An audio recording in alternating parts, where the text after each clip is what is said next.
Há 70 anos, a ponte mais famosa do mundo vem sendo salva do ataque constante das forças destrutivas da natureza. Correntes traiçoeiras castigam suas fundações. Ventos ferozes dobram suas torres e a névoa marinha, repleta de sal corrosivo, consome seu enorme coração de metal.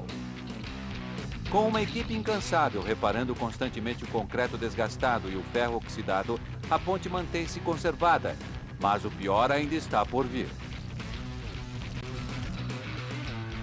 Sismólogos preveem um grande terremoto, maior que todos os abalos sísmicos do último século. Um tremor que poderá deixar a ponte em pedaços na Bahia.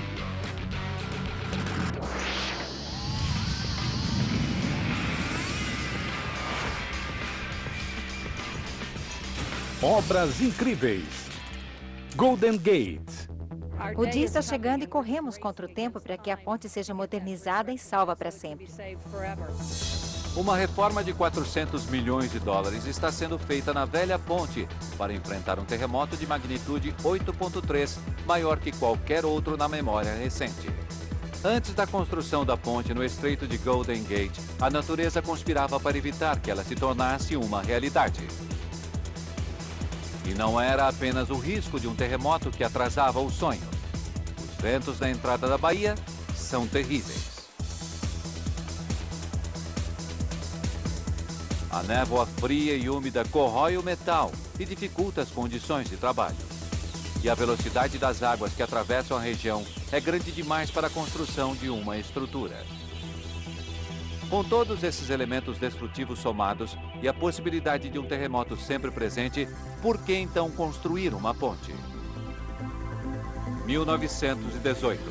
São Francisco tem tudo para ser uma cidade bem-sucedida. Mas sua localização não ajuda. Espremida numa porção de terra, cercada pela baía de um lado e pelo oceano do outro, a cidade fica sufocada. Mas acenando no extremo da península, do outro lado de um vão traiçoeiro de 1,5 km chamado Golden Gate, existe oportunidade para todos. Aqui, na região intocada de Marin County, existem terrenos, uma força de trabalho e recursos inexplorados para os moradores usufruírem. É uma área tentadora para uma cidade em crescimento. Mas balsas atravessam lotadas e é preciso então fazer uma ponte. Janeiro de 1933. O maior desafio da construção civil do século finalmente tem início. Construir a ponte mais longa do mundo, com as torres mais altas, as fundações mais profundas e num dos piores lugares do país. Seriam necessários 128 mil quilômetros de cabos, 11 vidas e uma quantidade de inovações tecnológicas sem precedentes para que o sonho da ponte se tornasse realidade. O primeiro grande desafio contra a natureza é construir as enormes fundações para a Torre Sul. O quebra-mar é uma estrutura do tamanho de um estádio de futebol, construído a 340 metros da margem, nas águas profundas do canal. São cerca de 150 metros de profundidade debaixo da ponte Golden Gate, onde a passagem é estreita e a água passa com muita velocidade. A preparação para as fundações submarinas é feita por mergulhadores, cada um deles descendo de barcas precariamente ancoradas. Essa é uma obra de alto risco, porque as correntes que se colidem no local representam uma armadilha potencialmente letal. Quando a maré muda e a água do mar se encontra com a corrente que sai da baía, a água flui em duas direções ao mesmo tempo. Milhões de metros cúbicos de água doce mais leve tentam sair da baía, enquanto a água salgada do Pacífico mais densa faz força para entrar. Os mergulhadores têm de lutar para manter o controle no turbilhão. A solução é tão drástica quanto dinâmica.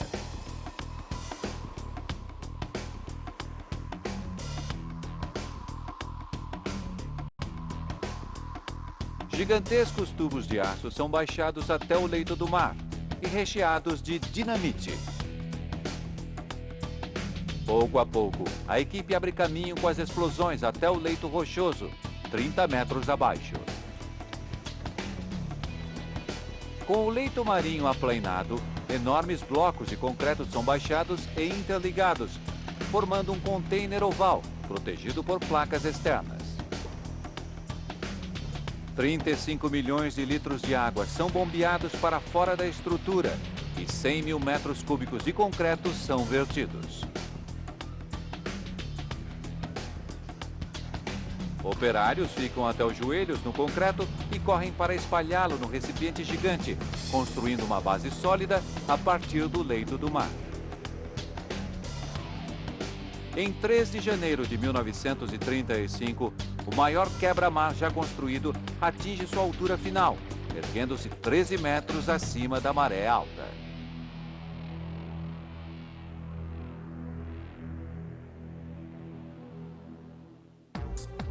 Os componentes das torres são fabricados na Pensilvânia e transportados por barca através do Canal do Panamá até a Bahia. Eles são feitos com grupos de células ocas, moldadas com placas de aço de 2,5 cm de espessura. Cada haste da torre é formada por um conjunto de células, 97 na base, reduzindo o número até 21 à medida que a torre fica mais alta e mais estreita. O formato aberto das torres é inovador. Elas são projetadas para sustentar os 34 milhões de quilos do peso estático dos cabos e do tabuleiro. E caso a ponte seja carregada de ponta a ponta com caminhões, mais 4 milhões e 300 mil quilos de peso dinâmico.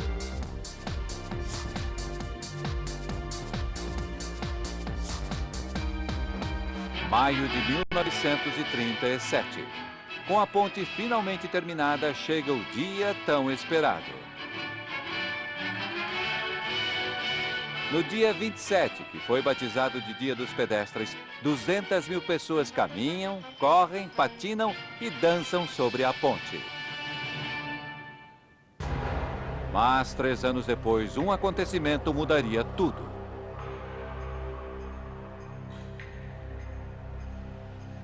Outubro de 1940. Diante dos olhos do mundo e para o horror dos engenheiros da Golden Gate, a ponte de Tacoma, a terceira mais longa e a mais moderna ponte pêncil do mundo, é derrubada pelo vento. Imediatamente, os administradores da Golden Gate entram em contato com Charles Ellis, engenheiro assistente e responsável pelos projetos originais. Ellis revisa cuidadosamente todos os cálculos feitos na Golden Gate e, entre outras coisas, confirma que foi o perfil estreito da ponte de Tacoma que provocou a queda.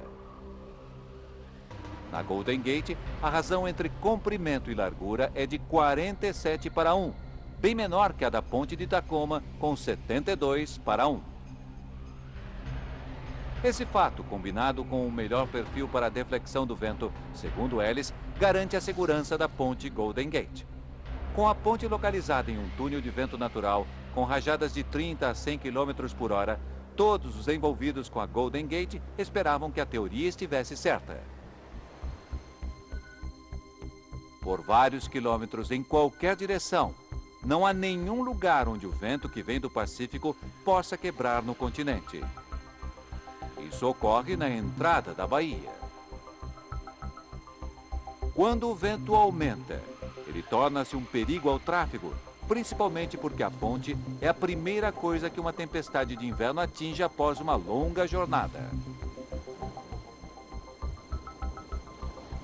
E os caminhões, por serem mais altos, são atingidos pelo vento e têm dificuldades para se manter na faixa. A ponte foi projetada para deformar-se lateralmente em ventos de 90 km por hora por até 8 metros. Um deslocamento equivalente a 3 veículos enfileirados.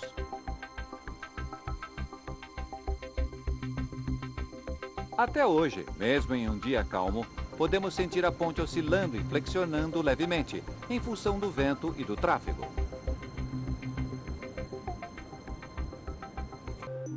Em algumas estranhas ocasiões, o clima pode ser diferente nas duas extremidades da ponte.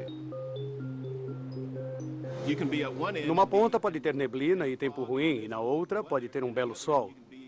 Há uma grande diferença nos climas dos lados norte e sul. É esse choque de ar frio e quente que acaba criando um elemento ainda mais destrutivo que o vento. Produz também o aspecto climático característico da ponte e da própria cidade de São Francisco, a neblina, para quem gosta ou odeia. A fria neblina é retida pela massa de ar que a envolve e fica parada sobre a ponte. A corrosão do aço provocada pela neblina salgada está lentamente matando a ponte. Manter-se à frente da corrosão representa um trabalho árduo para a equipe de manutenção composta por 55 funcionários. Eles se reúnem em um local oculto junto à ponte que chamam de pátio de ossos. As peças a serem reparadas na ponte passam pelo pátio uma a uma. Cada seção danificada é removida e jateada com areia até restar somente o metal.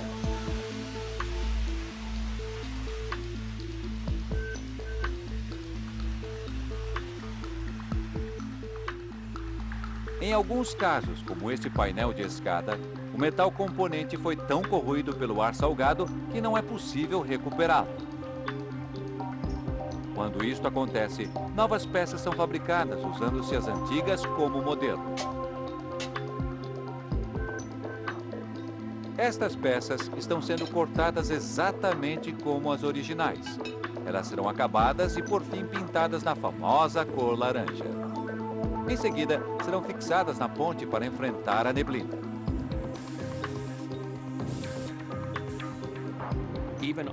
Mesmo a parte inferior, supostamente protegida da chuva, sofre a ação da umidade da neblina na estrutura, e é como se chovesse lá embaixo. Estes pilhos de aço que unem a suspensão da ponte à terra estão corroídos. Eles precisam ser retirados e refeitos. Na verdade, a ponte está sendo reconstruída peça a peça, à medida que elas vão estragando. Boa parte da atual Golden Gate é nova.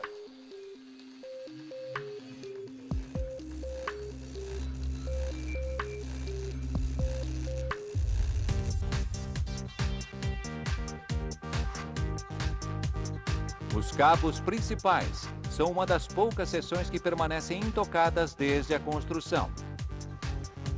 O segredo está na forma como foram lacrados.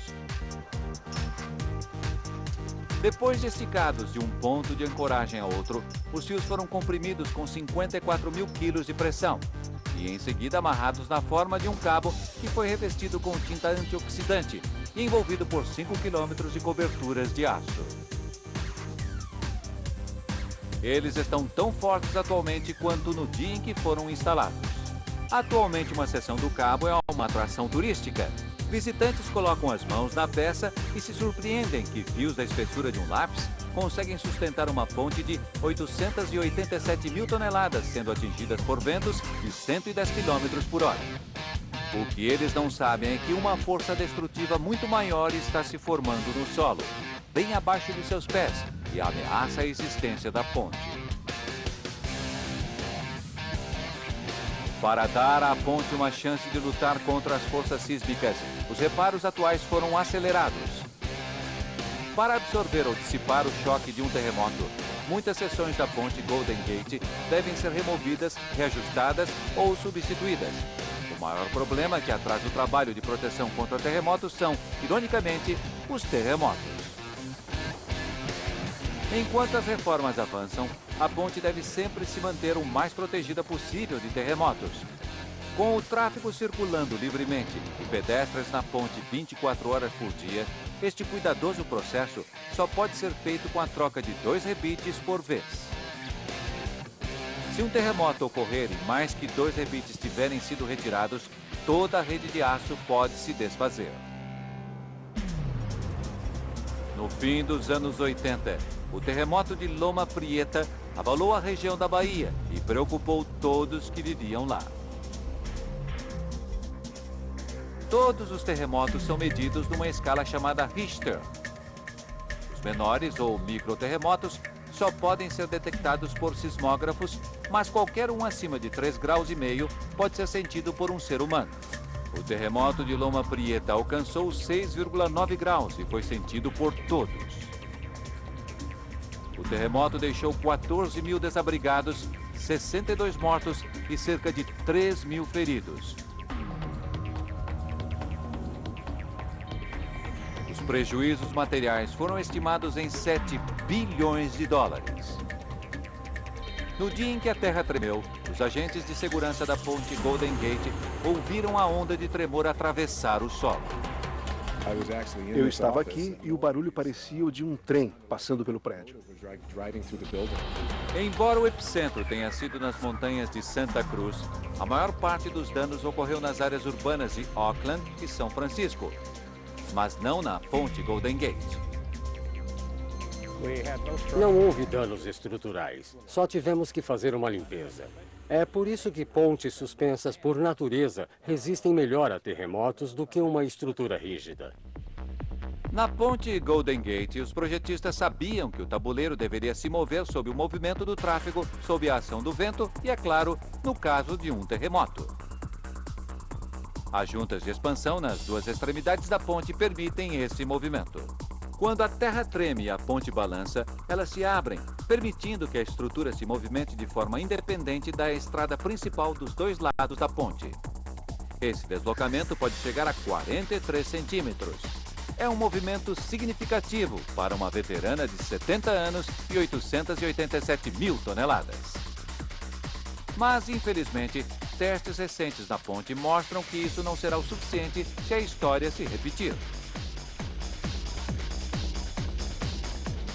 O estado contratou profissionais para determinar qual seria o maior terremoto realista possível. E ele teria 8,3 graus.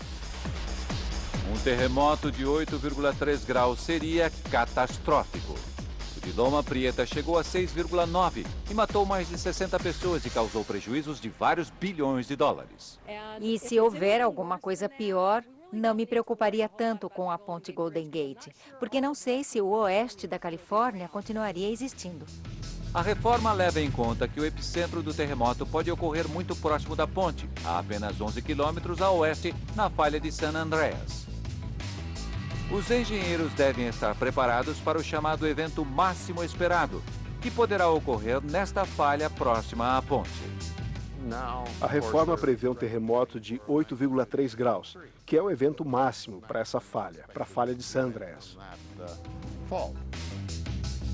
O evento máximo esperado é um limite curioso. Na verdade, ele significa em que ponto passa a ser desperdício de dinheiro preparar a ponte para resistir a um terremoto. No caso da Golden Gate, ele é bem alto.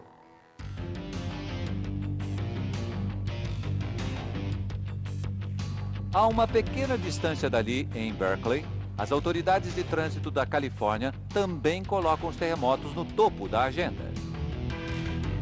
Os técnicos testam formas de absorver e isolar a energia sísmica de um terremoto. Para isso, eles provocam os próprios terremotos. Esta é a maior mesa de tremores nos Estados Unidos. Ela é capaz de simular qualquer abalo sísmico que já foi medido.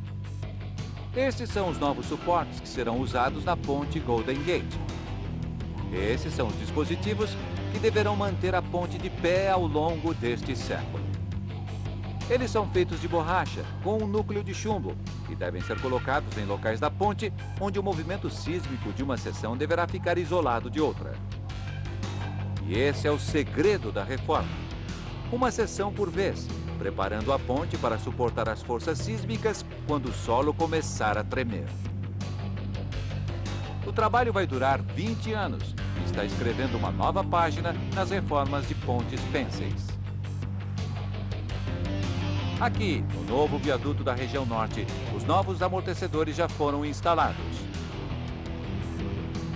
Na Torre Norte, foram instalados reforços para todas as juntas e a base foi equipada com barras de aço pré-tensionadas para dar maior resistência. Com a fase 1 terminada, eles se voltaram para o sul. Aqui serão instalados outros isolantes sísmicos, substituindo as torres e todos os suportes metálicos. O arco do Fort Point, construído para sustentar a ponte sobre um antigo forte da Guerra Civil, representa um desafio específico. Atrás de mim está o arco do Fort Point e a análise sísmica feita no computador mostra que o arco pode tremer, se erguer e derrubar rochas do lugar. Estudos mostraram que todo o arco sustentado pelo cabo vai se erguer das fundações em um terremoto. Isso é bom, porque o movimento absorveria a energia do tremor, mas ele precisa voltar à posição exata quando a Terra parar de tremer. Por isso, vamos controlar o movimento do arco, reforçando o aço que passa por ele e também colocando dissipadores de energia entre as duas torres de concreto nas extremidades que o cercam. Com isso, o arco voltará à própria base se for sacudido durante um terremoto.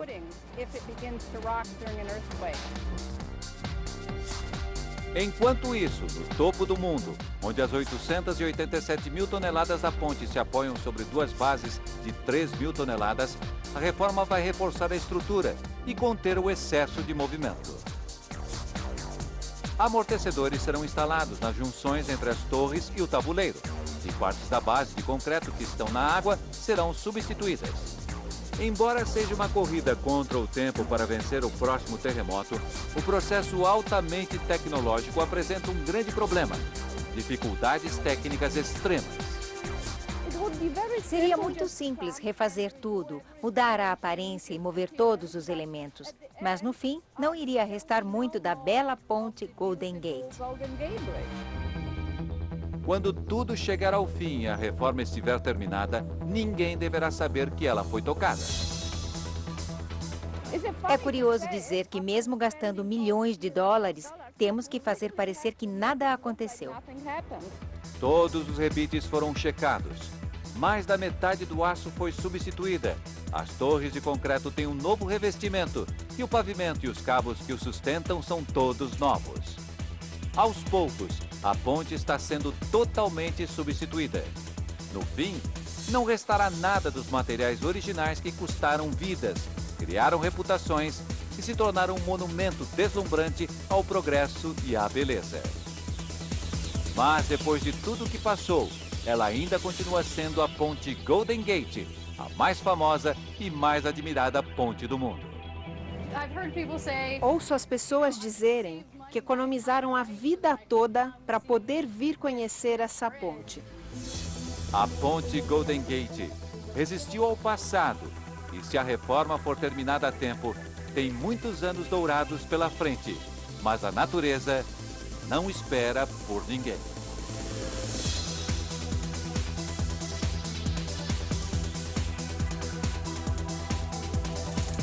Versão Marshmallow São Paulo.